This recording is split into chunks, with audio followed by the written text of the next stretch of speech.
रहेगी। आप भी सोचते हैं आप ना होंगे तो संसार कैसे होगा। हर आदमी यही सोचता है। कब्रों में जाकर देखें, बहुत ऐसे सोचने वाले कब्रों में दबे पड़े जो सोचते थे उनके बिना संसार कैसे होगा। और संसार बड़े मजे में है, संसार उनको बिल्कुल भूल ही गया।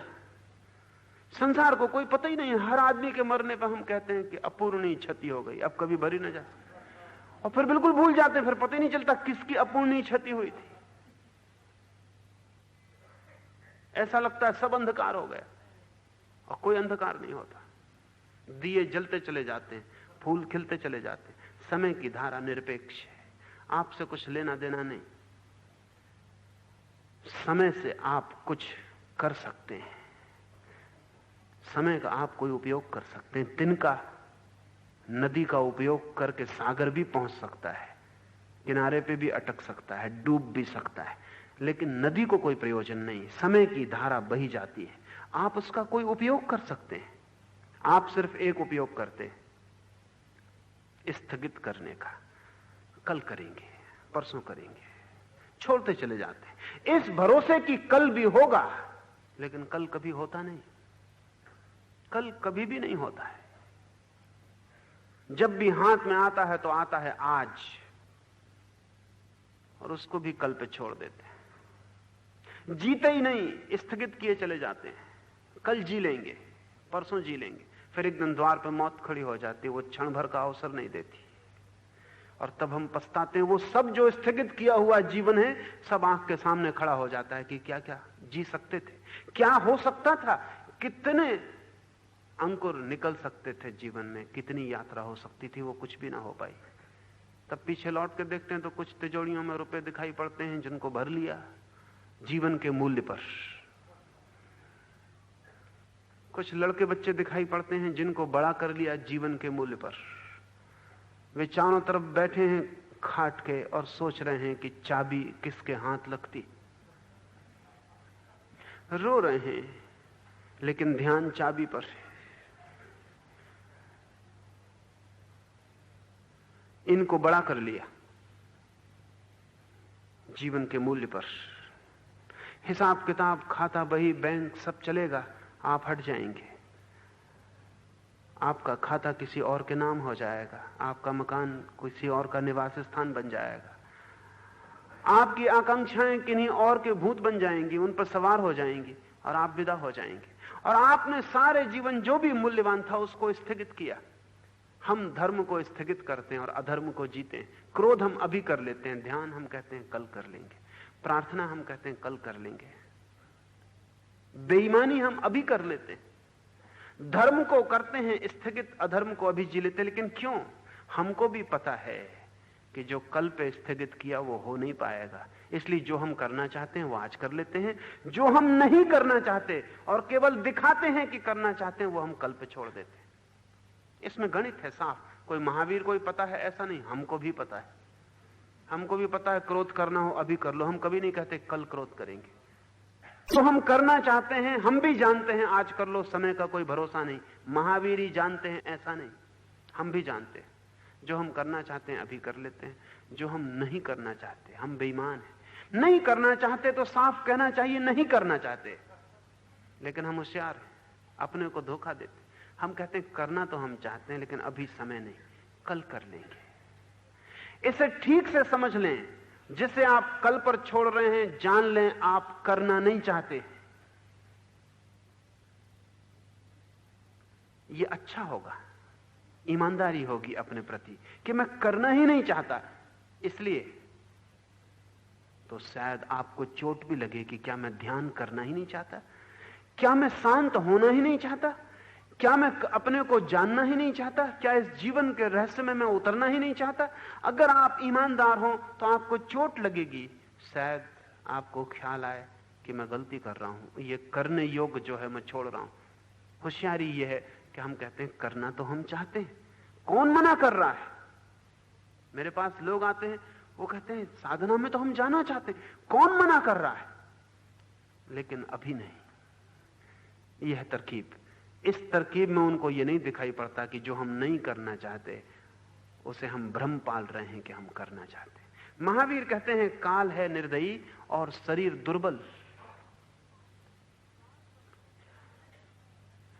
काल पर भरोसा नहीं किया जा सकता, उससे हमारा कोई संबंध नहीं है, और शरीर है दुर्बल, शरीर पर हम बहुत भरोसा करते हैं। शरीर पर हम इतना भरोसा करते हैं जो कि आश्चर्यजनक है। क्या है हमारे शरीर की क्षमता, क्या है शक्ति? 98 डिग्री गर्मी और 110 डिग्री गर्मी के बीच में 12 डिग्री गर्मी आपकी क्षमता है। इधर जरा नीचे उतर जाएं, 95 डिग्री हो जाए, फैसला हो गया। उधर जरा 110 के करीब पहुंचने लगे, फैसला हो गया। 12 डिग्री गर्मी आपके शरीर की क्षमता है। उम्र कितनी है आपकी? इस विराट अस्तित्व में, जहां समय को नापने के लिए कोई उपाय नहीं है, वहां आप कितनी देर जीते? 70 वर्ष, 80 वर्ष, कोई 100 वर्ष जी गया तो चमत्कार है। 100 वर्ष हमें बहुत लगते हैं। क्या है 100 वर्ष इस समय की धारा में? कुछ भी नहीं, क्योंकि पीछे है अनंत धारा जो कभी प्रारंभ नहीं हुई, और आगे है अनंत धारा जो कभी अंत नहीं होगी। इस अनंत में 100 वर्ष का क्या है अर्थ? इस 100 वर्ष में भी क्या करेंगे? वैज्ञानिक हिसाब लगाते हैं तो आदमी 8 घंटे सोता 24 घंटे में, 4 घंटे खाना पीना, स्नान, कपड़े बदलना, उसमें व्यय हो जाते। 8 घंटे रोटी कमाना, घर से दफ्तर, दफ्तर से घर, उसमें व्यय हो जाते। 20 घंटे जो 4 घंटे बचते हैं उसमें रेडियो सुनना, फिल्म देखना, अखबार पढ़ना, सिगरेट पीना, दाढ़ी बनाना, ऐसा 24 घंटे व्यय हो जाते। बचता क्या है इस 100 वर्ष में आपके पास, जिससे आप अपनी आत्मा को जान सकें, पा सकें? अगर आदमी की कहानी हम ठीक से बांटें तो बड़ी फिजूल मालूम पड़ेगी। A tale told by an idiot full of fury and noise signifying nothing। एक मूर्ख द्वारा कही हुई कथा, शोरगुल बहुत, मतलब बिल्कुल नहीं। शोरगुल बड़ा होता है, हर बच्चा बड़ा शोरगुल करता हुआ संसार में आता है कि तूफान आ रहा है, और थोड़े दिन में ठंडे हो जाते, लकड़ी टेक के चलने लगते।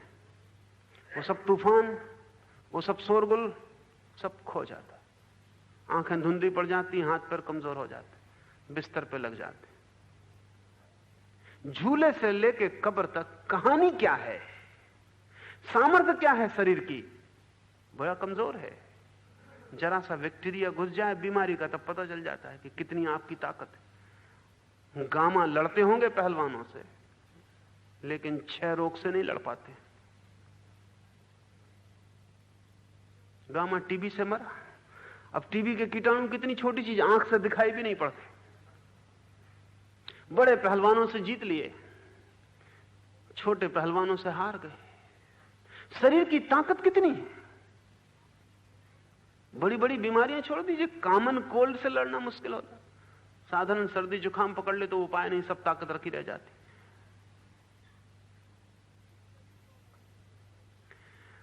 इस शरीर को अगर हम भीतर गौर से देखें, इसकी क्षमता क्या है? हड्डी, मांस, मज्जा, इसका मूल्य कितना है? वैज्ञानिक कहते हैं 5 रुपए से ज्यादा नहीं, वो भी महंगाई की वजह से, आपकी वजह से नहीं।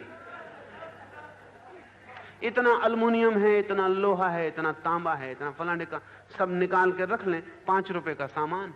5 रुपए के सामान पे इतने इतरा रहे। ये जो थोड़ा सा अवसर है जीवन का, उसमें शरीर की कोई क्षमता तो है नहीं। शरीर दुर्बल है, एकदम दुर्बल है। उधर सूरज ठंडा हो जाए, ये 3.5 अरब लोग यहां एकदम ठंडे हो जाएंगे। क्या है क्षमता? जरा सा ताप बढ़ जाए, गिर जाए जमीन का, ठंडे हो जाएंगे। अभी ध्रुव की जमी हुई बर्फ पिघल जाए, सब डूब जाएगा। वैज्ञानिक कहते हैं वो पिघलेगी किसी ना किसी दिन। अगर ध्रुव प्रदेश में जमी हुई धूप किसी भी दिन पिघल गई तो सारे समुद्रों का पानी 1000 फीट ऊंचा उठ जाएगा, सारी जमीन डूब जाएगी। वो किसी भी दिन पिघलेगी, और नहीं पिघलेगी तो रूसी या अमेरिकी उसको पिघलाने का उपाय खोजते हैं, क्योंकि वो इसलिए खोजते हैं कि अगर कोई उपद्रव का, झगड़े का मौका हो तो इस दूसरे को मौका नहीं मिलना चाहिए दुनिया मिटाने का, हमको ही मिलना चाहिए। हालांकि हम भी उसमें मिटेंगे, लेकिन कहानी रह जाएगी। हालांकि कहानी कहने वाला कोई भी नहीं रहेगा। और कहते हैं रूसी वैज्ञानिक ने तो तरकीबें खोज ली हैं कि किसी भी दिन आने वाला अगर कोई तीसरा महायुद्ध हुआ तो वो ध्रुव प्रदेश की, साइबेरिया की बर्फ को पिघला देंगे। कोई 7 सेकंड लगेंगे उनको पिघलाने में। एटॉमिक एक्सप्लोजन से पिघल जाएगी, तत्काल सारी जमीन बाढ़ में डूब जाएगी। वैसी बाढ़ पुराने ग्रंथों में एक दफा और आई है। ईसाई कहते हैं कि नूह ने अपनी नाव में लोगों को बचाया, सारी जमीन डूब गई। अध्यात्म की दिशा में जो गहरे काम करते हैं वो कहते हैं एक पूरा महाद्वीप अटलांटिस डूब गया। पूरा महाद्वीप जो उस समय की शिखर सभ्यता पर था, जैसे आज अमेरिका, वैसे अटलांटिस पूरा का पूरा डूब गया। अभी तक ये समझा नहीं जा सका। दुनिया के सभी धर्मों की कथाओं में उस महान बाढ़, ग्रेट फ्लड की बात है। भारतीय कथाओं में, मिस्री कथाओं में, यूनानी कथाओं में, सारी दुनिया की कथाओं में उस बाढ़ की बात है। वो बाढ़ जरूर हुई होगी। जब से वैज्ञानिकों को पता चला है कि ध्रुव की बर्फ पिघलाई जा सकती, तब से यह संदेह है कि वो बाढ़ भी किसी युद्ध का परिणाम थी। वो अपने आप नहीं हो गई थी, किसी महायुद्ध में किसी महासभ्यता ने बर्फ को पिघला डाला, सारी जमीन डूब गई। वो महाप्रलय थी। वो कल फिर हो सकती है। आदमी का बस कितना है? हिरोशिमा पर बम गिरा, जो जहां था वहीं सूख गया 1 सेकंड में। एक तस्वीर मेरे मित्र ने मुझे भेजी थी। एक बच्ची सीढ़ियां चढ़ के अपना होमवर्क करने ऊपर जा रही, रात 9 बजे। वो अपने किताब, बस्ता, बही के साथ सूख के दीवार से चिपक गई, राख हो गई। 1,20,000 आदमी सेकंडों में राख हो गए। उनकी भी आकांक्षाएं आप ही जैसी थी, उनकी भी योजनाएं आप ही जैसी थी। उन्होंने भी समय का बड़ा भरोसा किया था, उन्होंने भी शरीर का बड़ा बल माना था। वो 1 सेकंड नहीं रुकता। अभी हम यहां बैठ के बात कर रहे हैं, 1 सेकंड में सब रुक जा सकता है, और कोई उपाय नहीं शिकायत का। महावीर कहते हैं शरीर है दुर्बल, काल है निर्दयी। ये जानकर भारंड पक्षी की तरह अप्रमत्त भाव से विचरण करना है। भारंड पक्षी एक मिथ, मैथोलॉजिकल, पौराणिक पक्षी है। एक काल्पनिक कवि की कल्पना है कि भारंड पक्षी मृत्यु से, समय से, जीवन की क्षणभंगुरता से इतना ज्यादा भयभीत है कि वो सोता ही नहीं, वो उड़ता ही रहता है जागता हुआ, कि सोए और कहीं मौत ना पकड़ ले, कि सोए और कहीं जीवन समाप्त ना हो जाए, कि सोए और कहीं वापस ना उठे। काल्पनिक पक्षी है।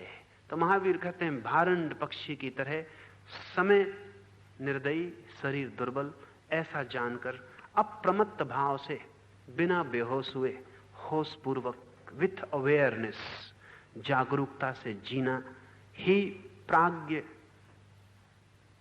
व्यक्ति का, प्रज्ञावान व्यक्ति का लक्षण है। एक ही सूत्र है कृष्ण का, महावीर का, बुद्ध का, क्राइस्ट का। वो सूत्र है अप्रमत्त भाव, अवेयरनेस, होश। इसे हम आगे समझेंगे। आज इतना ही। रुकें 5 मिनट, कीर्तन करें और फिर रहेगी। आप भी सोचते हैं आप ना होंगे तो संसार कैसे हो।